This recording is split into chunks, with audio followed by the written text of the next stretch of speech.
Tobela, I'm going to be here again on Thursday at 10 p.m. Just to give spiritual advice and to do dream interpretation. Now, let me just talk about something else now that there is no one in the room.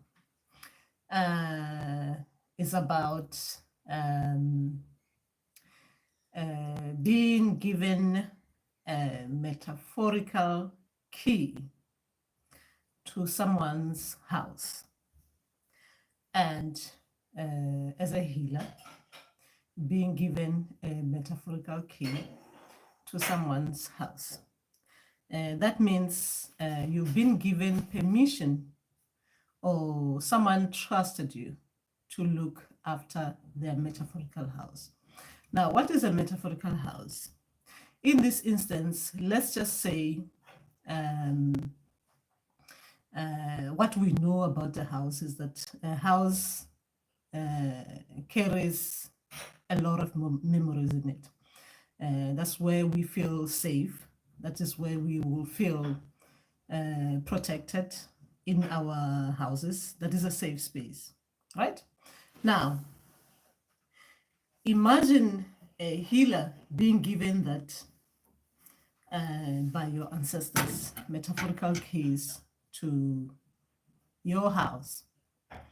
And while in that, while looking after your house, a healer become neglectful.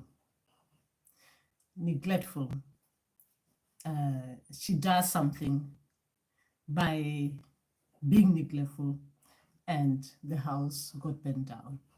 Now, we're talking about metaphorical house. In this instance, let's just say as a healer, you are entrusted to look after someone's property, to look after a mentee. But because you have been doing this work for a long time, you forget how it must be like to be a mentee.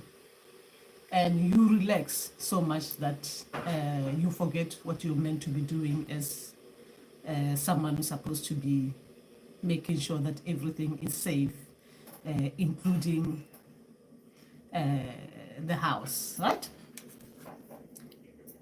When you give the keys back, the house is in the state that they gave you. Actually, it's even cleaner because, like, I'm talking about relationship as a mentee and as a mentor.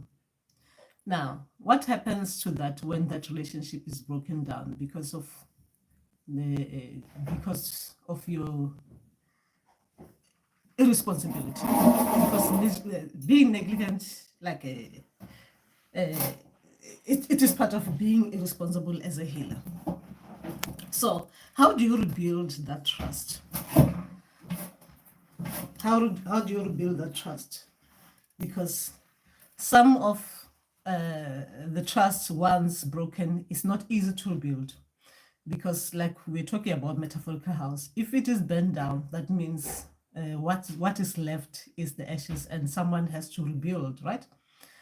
We're talking metaphorically, as in rebuilding that trust with your mentee, or rebuilding the trust with the mentee's ancestors, because they're the ones who gives you the metaphorical keys to look after their child.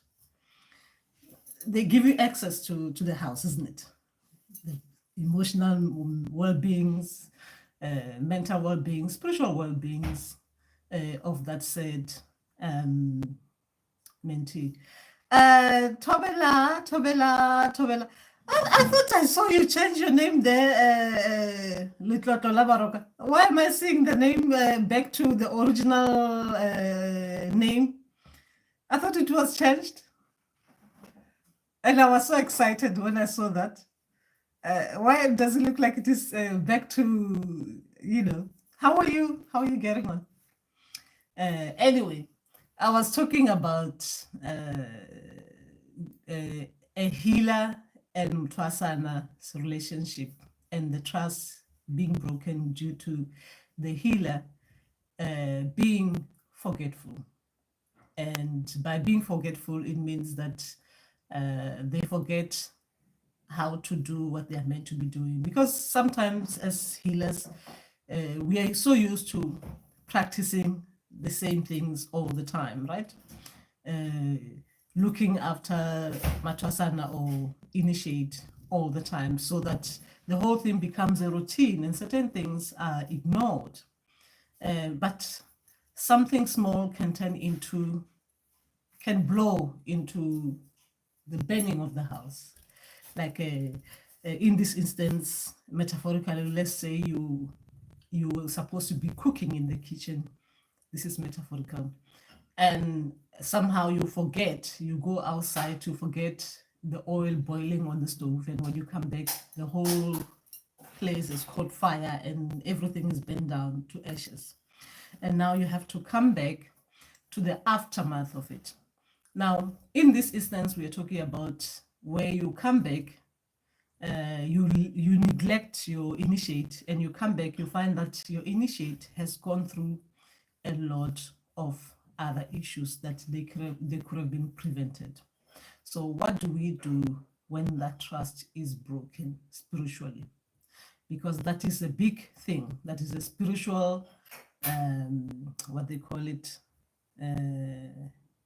It is a big spiritual thing, because once someone loses hope in that regard, whereby they had to rebuild what is lost, it can take a long time. When we go back to the metaphorical house, rebuilding it is not going to be the same as it was before. A lot of things would have changed.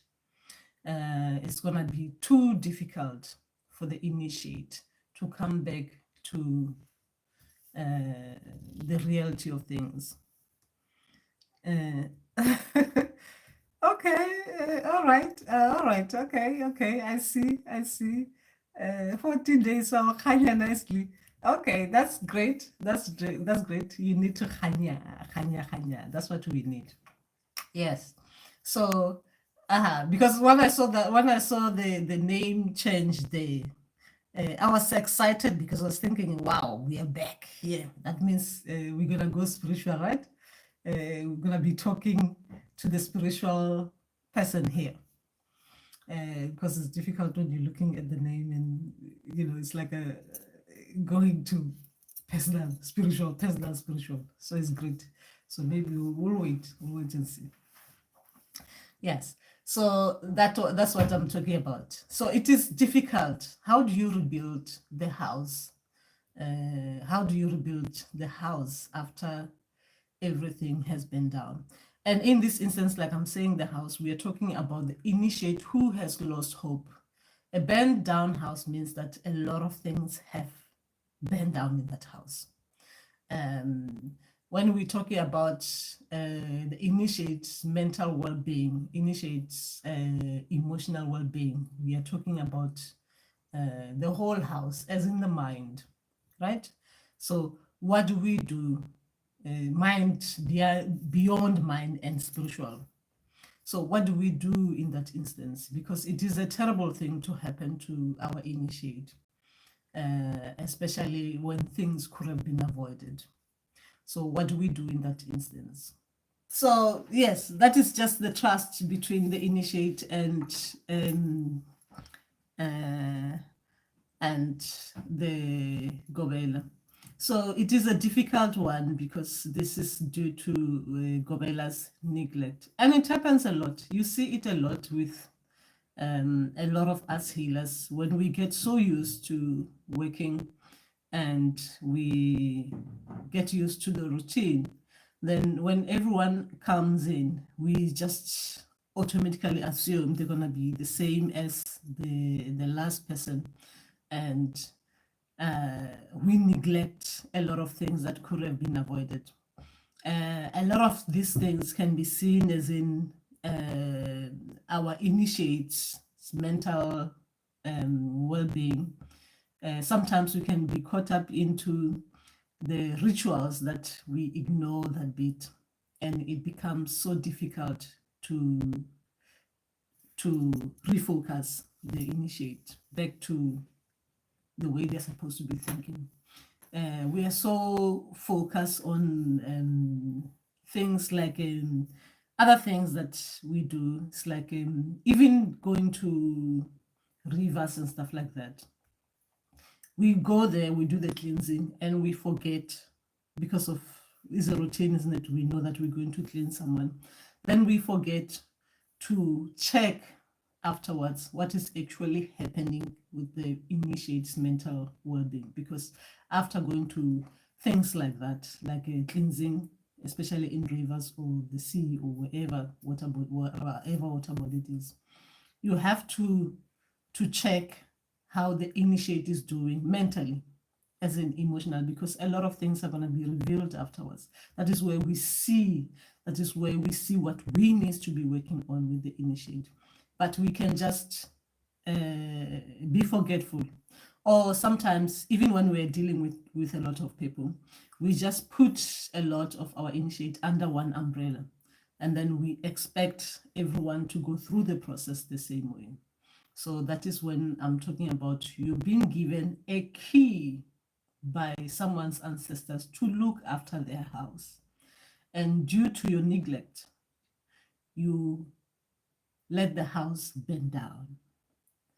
You know, sometimes you find, you see that our initiate, they go home and they complain about how they've been left by their gobelas, how they've been treated by their gobelas. And there are things that you can still see that the initiate are going through, which needs to be healed when we're talking about emotional well-being or mental well-being, because we would have been putting our initiate under one umbrella with others, making sure that they do similar things when it is not necessary that initiate will be behaving the same way, or releasing their inner issues the same way. But we therefore treat them under one umbrella, which is one of the things I'm talking about as healers, being irresponsible, because neglect is a form of being irresponsible if you look at it deeply in that way. Now, the solution, what is the solution for this? The solution is that we have to remember as healers that the things that, let me give you an example of me at the stage that I'm in now. A lot of things that happened to me at the beginning, they're difficult for me to remember as well. Sometimes they're difficult for me to remember sometimes. And sometimes it's like there are things that you don't want to go back to that. So you'll find that at this stage in my spiritual journey, the people who are sent to me are going through almost similar things. They're almost at the stage where I'm going, right? They're almost there. So if during the time I get sent someone who is coming from the beginning of how my journey started, because of the people that I deal with now, you know, I might forget that bit. This is where I'm talking about responsibility. I might forget that bit because of the majority of people that I'll be dealing with is the people who are halfway through where I am. And I forget about those in the early stages. So I treat everyone under one umbrella, therefore neglecting and forgetting how it must be like, especially for someone in the beginning of their spiritual journey. Actually, example is this, even this, doing this, my spiritual, this, what they call it,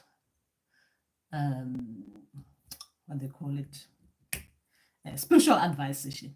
The reason why I even do spiritual advice session in this room instead of doing it in the other room is because on my spiritual journey, it's difficult for me from where I am to go back to be talking about the same things that I've experienced at the beginning in this phase that I'm in. It's very difficult. So you see, if I'm there in the main site, giving spiritual advice, like I'm giving now. Look at the way I'm talking. I'm talking about the initiate and the Gobela, which is the path that I'm in now, and forgetting that other people as well are going.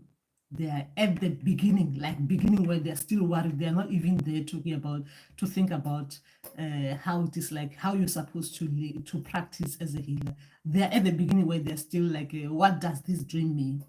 You understand? So I don't even know who my ancestors are, and I am putting everyone under one umbrella and talking about now the initiate, the Gobelas. You see how difficult it will be for someone who is, if I've been handed a key, if I was on the other side doing that, as in someone who's being handed a metaphorical key by the ancestors, but not meeting the ancestors' terms, meaning that not doing what the ancestors wanted me to do, looking after their house the way that they think I should be looking after their house, metaphorical house, meaning that their child's well-being, the spiritual well-being, and their mental and emotional well-being, the way that I'm supposed to do, as per their initiates needs. That is when we're talking about being given a metaphorical key to a house, and due to neglect, you let the house burn down, and the initiate become a miserable initiate. Because having to start afresh is one of the difficult thing. It's one of the difficult thing. And this is, I'm talking about it lightly because this is a deep spiritual wounds created by us healers. Because if you look at the house, the house get burned physically, even if you were to rebuild it, it's not going to be the same. It's not going to be the same as the way it was. It is never going to be the same. A lot would have changed, right? A lot would have changed. A lot of memories, good memories, would have been erased. Having to replace things is not going to be the same. So imagine that your initiate goes through that kind of damage mentally and spiritually due to our neglect. It is something that we need to avoid as healers. We avoid. So therefore, that when someone gives you, someone asks you to look after their child as a healer, you do the right thing. You look at that child the same way as you look after yourself. And you remember as well that each person is different from the other. And the houses are not going to, even if they're built the same way, even if they're finished the same way, the people living in them, they are not going to be moving around the same things. Some things are going to be moved to suit their needs. So therefore, even as with the healers, their experiences might be coming from the same thing. They might be coming for you to initiate them at the early stages, but the experiences would have been different. So we need to remember that when we have people in our practice places, or when we are mentoring people, we need to be very, very careful. And another thing as well that I have, which I can give as an example, another thing is that sometimes as healers, when we're working with people, our time ends, right? But even though our time ends, we still get messages about how people can be like. And sometimes, meaning that how they must be feeling, because once you've built up that friendship, your people will keep on sending you messages about them if they think you can help. As in, they think just hearing from you will be best for them. So sometimes we get messages like that. We get clues and we ignore them. We ignore them. That is neglect. We ignore them. we ignore them. Uh, then you realize after some time, after a month, when you're talking to someone, that wow, the things that they are revealing is like, you know, if you were there, things could have been avoided. Things could have been avoided. That is neglect. That is neglect, because you're spiritually given information and you don't do anything with it. And then, therefore, the person who you're supposed to be checking on goes through other things that could have been avoided. Is a big one, especially is a big one. The healer initiate relationship, because it's consistent, isn't it? You can't say that once you've been given keys, now you hand over the keys after, excuse me, after your contract has ended, you hand over the keys. You hand over the keys to the ancestors, right? I've looked after your house. I've done everything that I could do. I have cleaned it. I've kept it to the standard that you wanted me to keep it to the standard. Here are the keys. But then you go past the house, right? One day you go past the house, then you see something doesn't look right. That is when you're being given information in dreams. You go past the house, you see something doesn't look right. Someone is supposed to be in the house. The house looks like there is one window broken and there is no light. The whole week you go while you're passing it, there's no window, there's no light that is coming out from that house. And you know that that person hasn't gone anywhere. He's supposed to be in that house. You don't even go to knock to see how people in that house are doing. Metaphorically, I'm talking about, meaning that you're given clues in dream state about how the person that you dealt with is feeling, but you don't go check on them.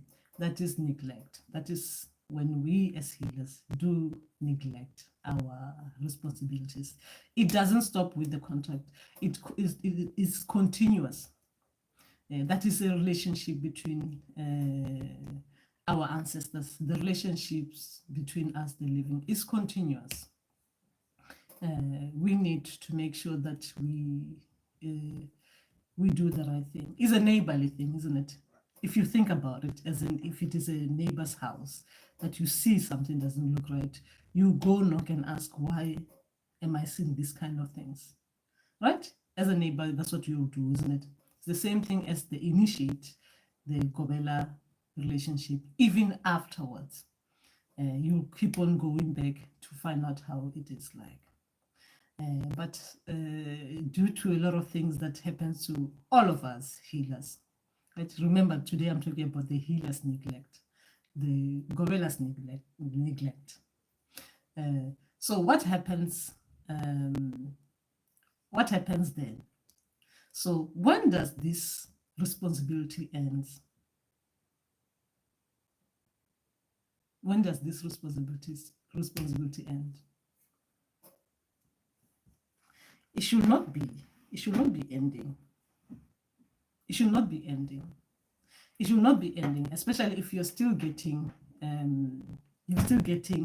information about each other. It should not be ending. That is how it is. It is spiritual friendship. It should not be ending. It's the same as anyone else out there. Remember, once there is that friendship bit, not actually even friendship, once there is that bit of our people linking up spiritually in that way, that means our link can carry on for generations to generations. Not only with us, even our children will have that link as well, because our ancestors would have linked us. That means there is that communication. You'll find that even our children will have that link, the same way as now when we are linked up by our ancestors, which is a beautiful thing. If you see it happening, it's a beautiful thing where ancestors, they come join hands, like through their friendship, their children, they meet in that way, right? They meet in that way, not for anything else, but for the fact that the ancestors have met. They make sure that their children meet somehow to help each other if they need to. And that is why we're talking about being in that, what they call it, the soul group, being part of the soul group. So it's a beautiful spiritual thing that happens to us. So what are the signs that we should look for? What are the signs that we should look for, especially when we are meeting new initiate, or when we are being given keys? What are the signs that will make us be like so we are not doing things the wrong way? What are the signs we should be looking for? How do we become responsible healers with different initiates, with different needs?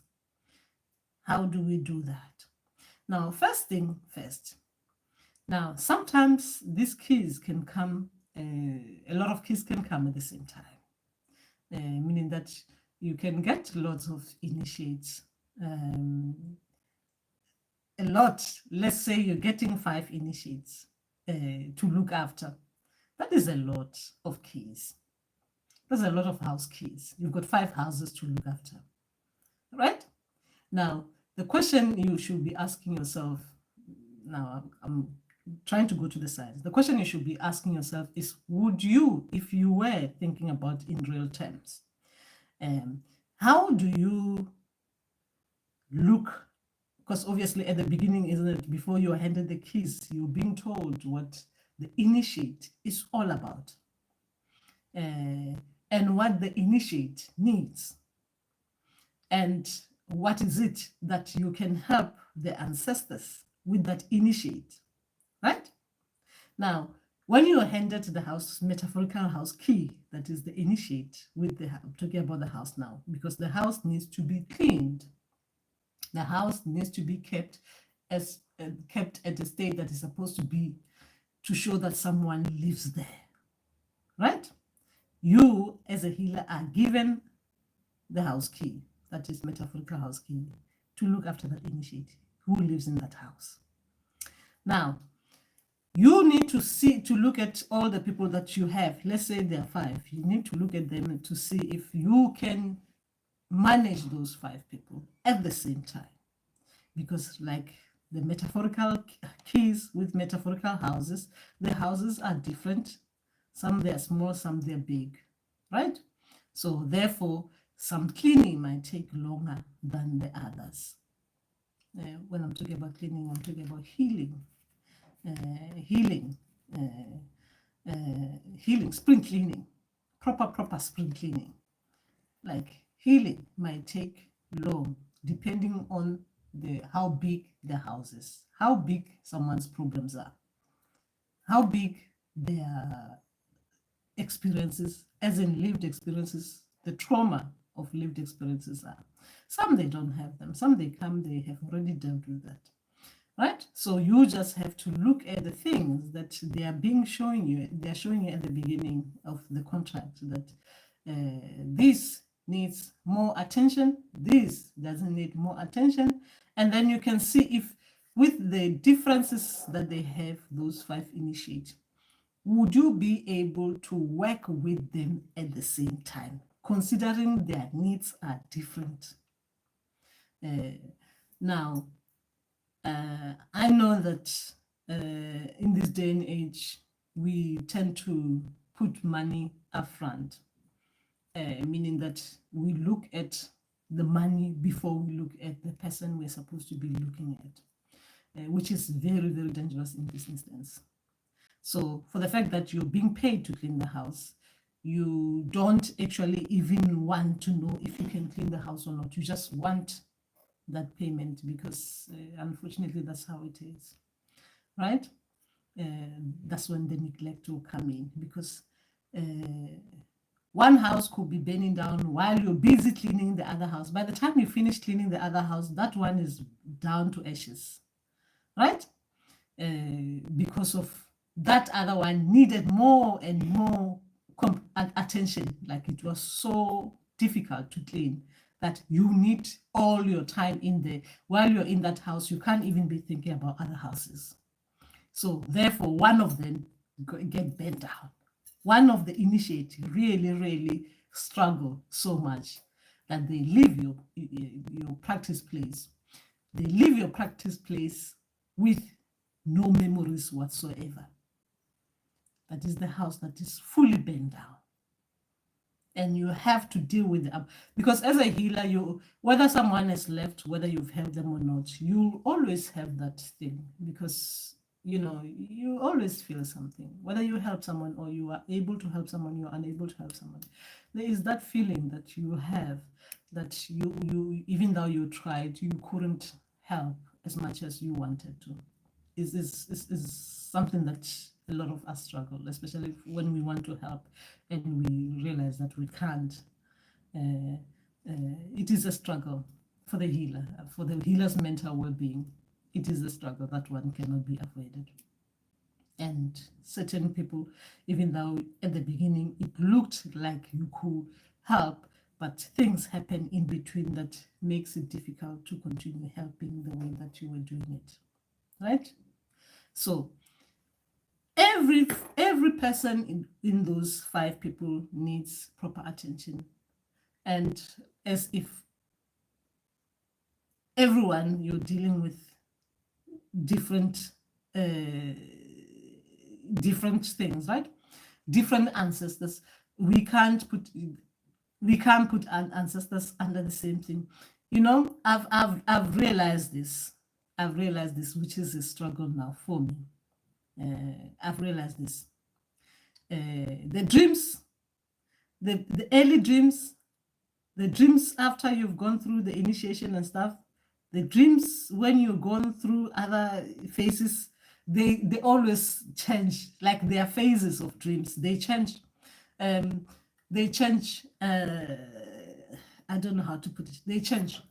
Now, imagine if you're dealing with an initiate who is at the beginning of initiation process, where they like really need you 24/7. Like you need to keep on saying, it will all be good, it will all be good, it will all be good, even when they, that is just that. And then you have that initiate who doesn't actually even want to be in this spiritual bit of things, and they're there because the people have put them there. So they're struggling with 2 different phases, two different things where they are leaning into the spiritual beat by, sometimes it feels like force, right?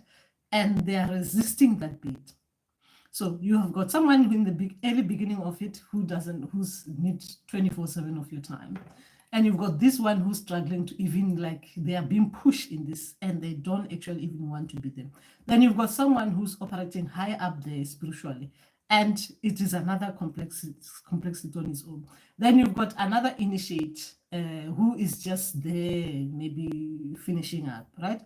Then you've got, let's say, maybe you're working with another healer. It's just a healer to healer. You're working, going forward together. It's different things, right? So if one of these is neglected, remember that even the 5 things that I've given, the 5 examples that I've given, one of them, you will have experiences that you haven't dealt with before, because so is spiritual path. There are certain things that we deal with that we are used to, and there are certain things that we get to learn along the way as we're going on in the spiritual path. Now, if we go back to the metaphorical house, you get into the house, then you realize that this is the different kind of furniture that you're dealing with. This is not the furniture that you can even touch, right? You can even touch, and with a cloth or feather duster and stuff like that.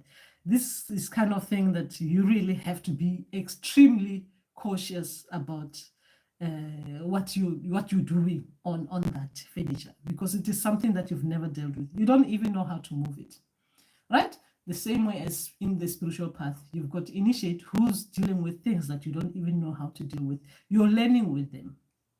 You are learning about these new things with them. So that is why I'm saying that sometimes if we think in monetary terms, we can be neglectful of people's needs and their different needs. And then we become irresponsible healers, which we're supposed to be avoiding. And remember that when we are being like that, the people who suffer most are the person's ancestors and the person themselves, because they have to work very hard as well to turn the person to go back to listen, to be listening to them. Because someone would have lost hope. Why would my ancestors send me to that place? Why would my ancestors let me suffer like this? Why would my ancestors let me experience the things that I'm experiencing in this place? You'll find that it creates more problems for our ancestors, more problems, more work for our ancestors. Our ancestors cannot move on. Remember that they need to move on as well. They need to be spiritually more advanced as well, but they can't move on because they have to deal with what us healers create, the problems that they need to fix for their children. And it is one of those things that it is a problem in our spiritual path. It is a problem in our practices. This is one of the problems in our practices that we should try to avoid as healers, whether we are at the beginning as practitioners. I'm talking about this is mostly for people who are working or will be working with others. It's the things that we need to avoid, very much to avoid. Like I'm saying, this is one of the things that is easily, it is one of the things that can easily be done. If I were to not go back to the house, to use this example as in how it actually happened. It happens, I'll use example of me as a mother and how this neglect happens, right? Using metaphorical physical children. When you have a newborn baby, the first ever child, I'm using myself as an example because that's how I saw myself being neglectful, like seriously being neglectful. The first child, you make sure that everything is taken care of, everything is done the right way. You make sure you actually even have to check their pulse to see if they're still breathing, right? Because you're still a new mother. You've never been entrusted to look after this, and you're worried about if anything goes wrong while you're sleeping. You just can't even think about it. Then the second time you have another child. Oh my gosh, bless my son's heart, because then you become like, it's just easy. You don't even, okay, I wouldn't say care, but you don't even bother to do the things that you were doing with, like what you were doing with the first one. The second one is like, even everything goes, right? How you feed as well, you know that they're gonna be okay, right? Even though they're different, but you just, because of nothing went wrong with the first one, you think it's just a normal thing, everything will be fine, right? So you become neglectful. So you can do the same thing. You because of what you've done, the first experience, you think you now know better. So therefore, you're treating the second one, the second initiate now, as the first one. You using the same tactics from the first initiate, using them to the second initiate. But these are two different people, two different needs, two different ancestors, right? So that is what I was talking about. So we need to be careful with that. that we don't make our spiritual, the journey of our initiates, the spiritual journey of or their growth as initiate, a routine like others. So everyone should be treated differently as per their spiritual needs. And just because one house was cleaned so quick, it doesn't mean the second house will be cleaned so quick. Just because as you were cleaning the first house, there are certain things that you started getting used to cleaning, and sometimes you don't move the sofas or you don't move the chairs to clean under the sofas and the chairs, and the person whose house you were cleaning didn't even notice that. You think you can do with the second one, because remember, the first initiate might have been stronger for the things, the neglect that you've done with them. They would have been stronger for that.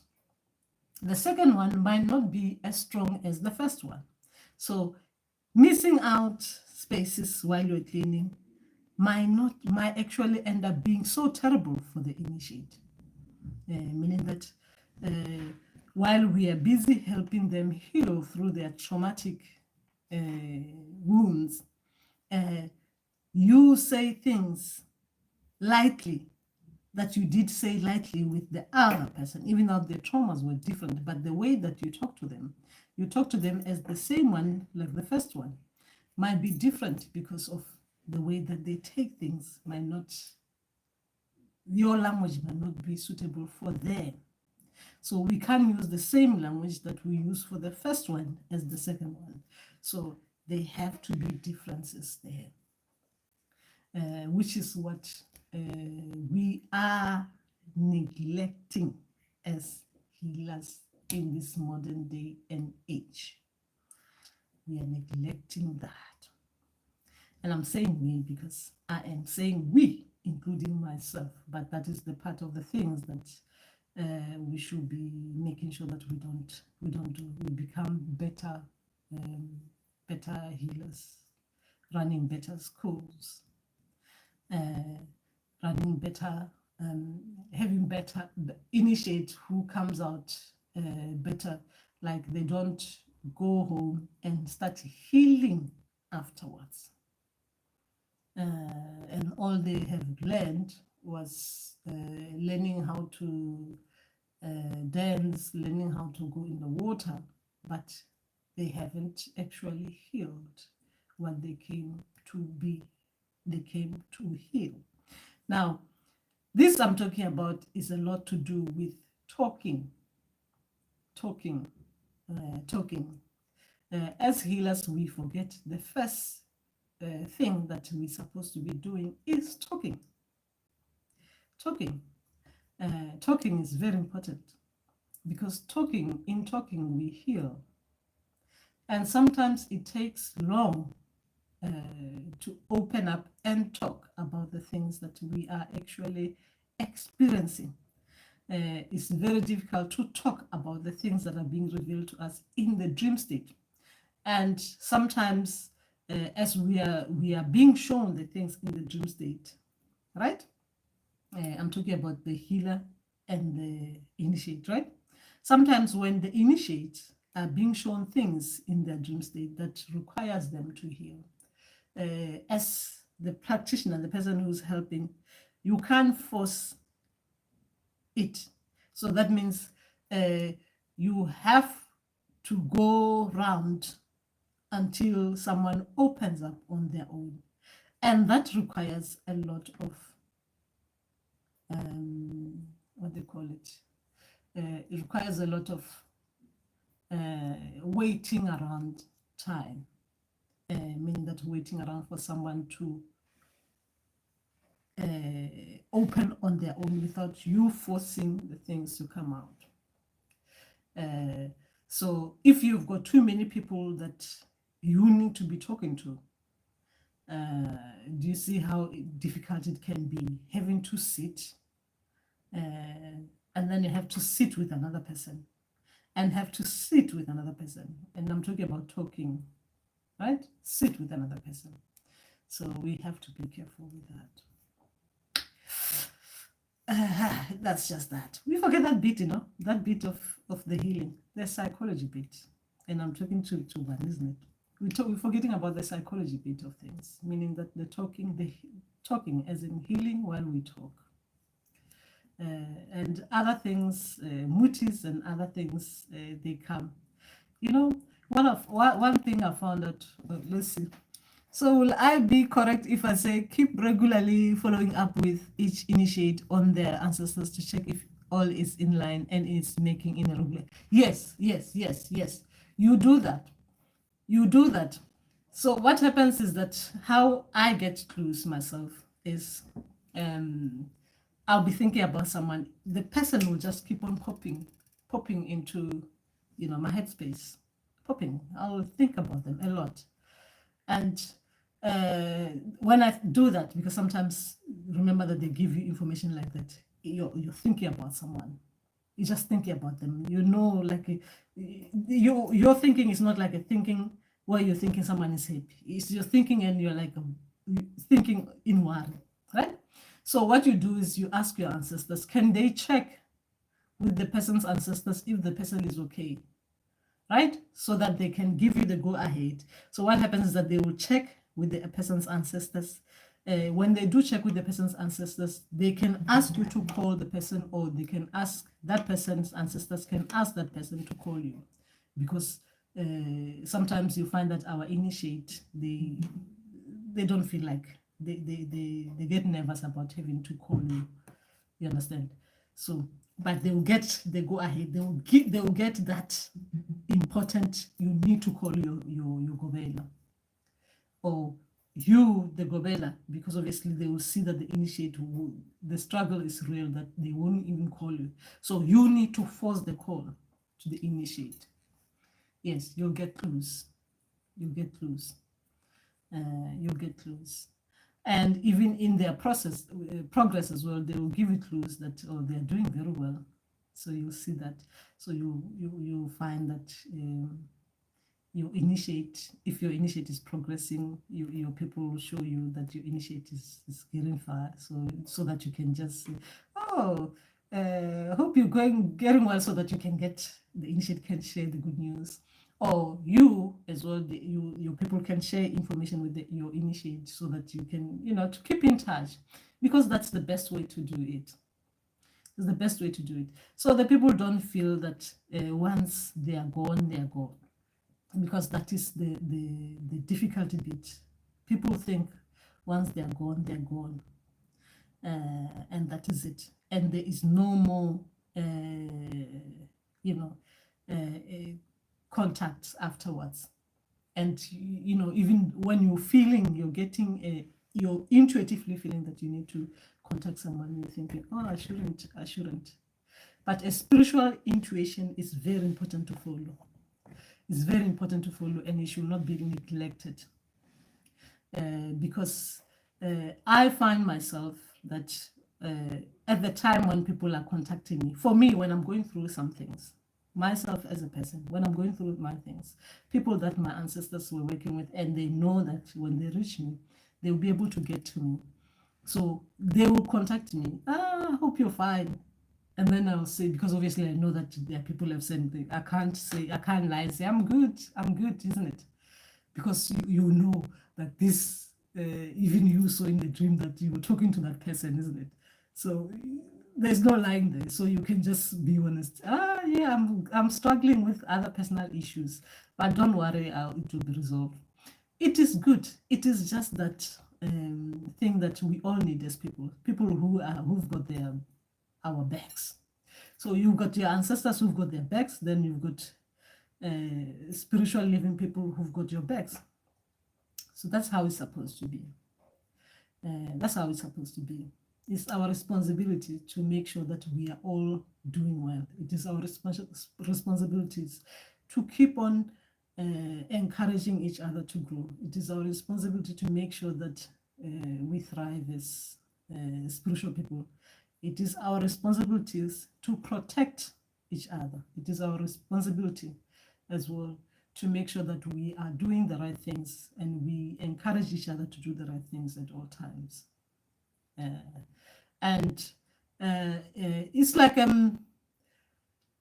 let's say let's say your people have shown they're seeing me doing things that are not right at this particular moment, because it's very easy to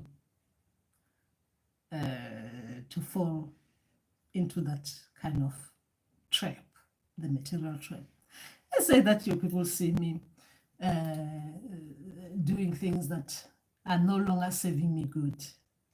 Like you see me out there on the YouTube streets talking nonsense out there, or doing things that you don't know me to do. I mean, seriously, you seeing you me like out there, and I'm just out out there just making a mess of myself, and your people are showing you that something is wrong with her.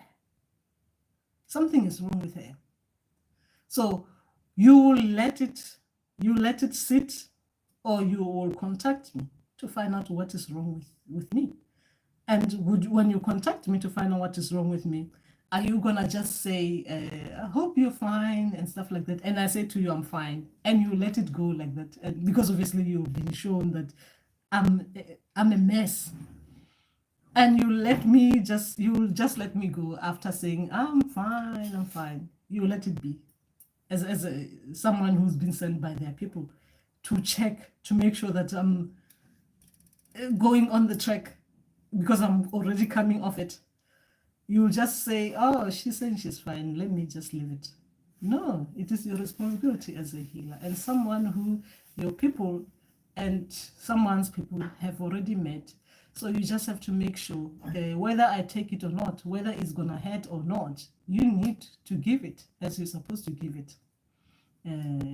Obviously you do it professionally, but it needs to be given. But but I'm not being shown you acting the right way.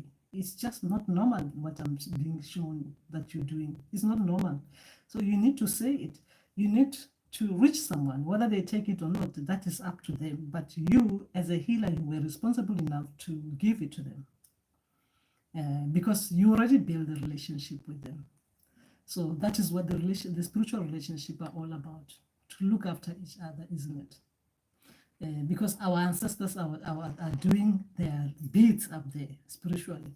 So physically as well, we need to do our things with each other. Sometimes while in the process of helping each other, some things might not hit people the right way, depending on how what people are experiencing at that particular time. But someone who's thinking the right way will tell when someone is coming with messages directly from their people. But if someone is already losing it, they might even be losing that bit of themselves. So you might need to be there. You might need to be, just to be sure, to be there, as in like a hang around. If you need to hang around that street near the house, so the person sees you all the time when they open the curtain or they open the window, right? Meaning that you hang around. They know you're there. Whenever they need you, they should reach out to you, because that is what we're supposed to be doing. We're humbling ourselves as well. We have to be out there for the people that we are sent to. This I was just talking about. If you are being given messages about someone and you can see that they're struggling, even though they might actually tell you that they're not. So you hang around. You make sure that they know that you're there. Whenever they're ready to come, they should come and talk to you. So that's the most important thing.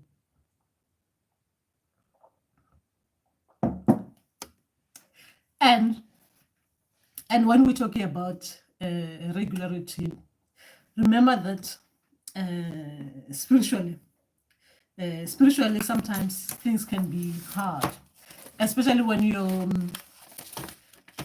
when you're going through, this is where I'm giving you an example with me. When you're going through different phases in your spiritual path, keeping a routine might be difficult, especially when you're still struggling with your own other spiritual issues. You might get messages, you might get like that the idea that you need to contact someone because you need to check on them. But because you're going through the phase that you're going through, you feel that you can't.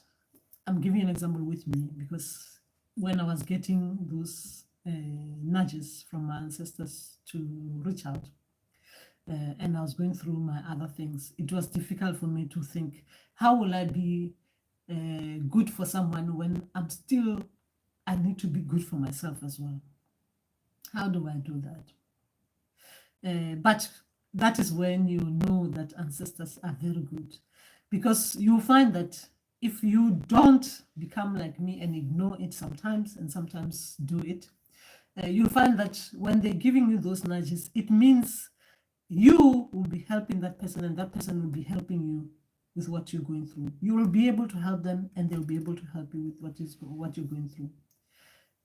But sometimes it can be struggle, especially having to just reach out. You just want to deal with your things and deal with them. When you finish.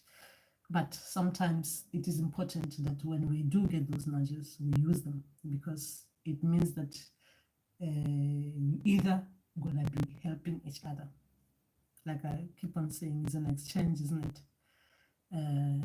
You find that that person that you've been directed to check on will be the person who will be helping you see something that you're not seeing where you are. That is the thing.